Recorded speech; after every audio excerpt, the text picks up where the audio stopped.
Everybody else has a bounce in their step. Look at Gary Kubiak, the 52-year-old head coach. He has both hands to the sides of his head while everybody else heads for the locker room. They're up 21-3 at this point.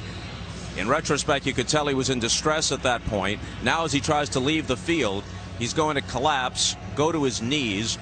For some period of time, a few minutes, he was flat on his back. Eventually he sat up, and then they wheeled him off on a gurney. He was taken by ambulance to the hospital. What we have been told is that he did not have a heart attack. Beyond that, we don't have particulars. Perhaps we can learn more. Michelle Tafoya is now with Rick Smith, the general manager of the Texans. Michelle?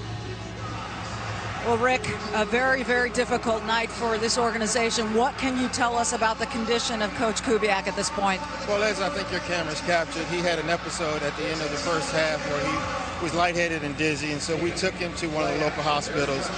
He's been evaluated by a number of specialists. He is awake, he's coherent, and he's talking, and so we're just trying to get some information about what his condition is. What were you told about what happened down here? Well, that he was lightheaded and dizzy, and he went to a knee.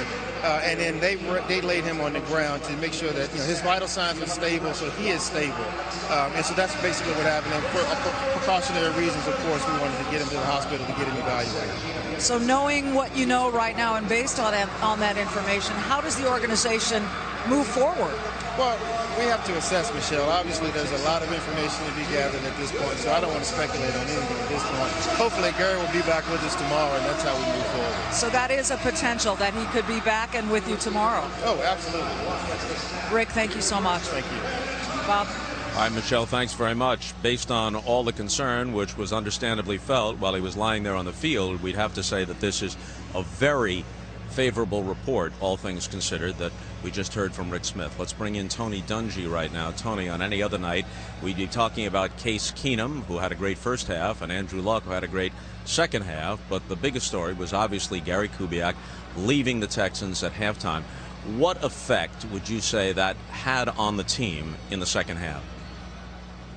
Well, two major effects, Bob. Number one, Gary Kubiak, in addition to being the head coach, is the play caller on offense. And you could see that their rhythm was not the same in the second half, obviously had an impact that way, but also intangibly.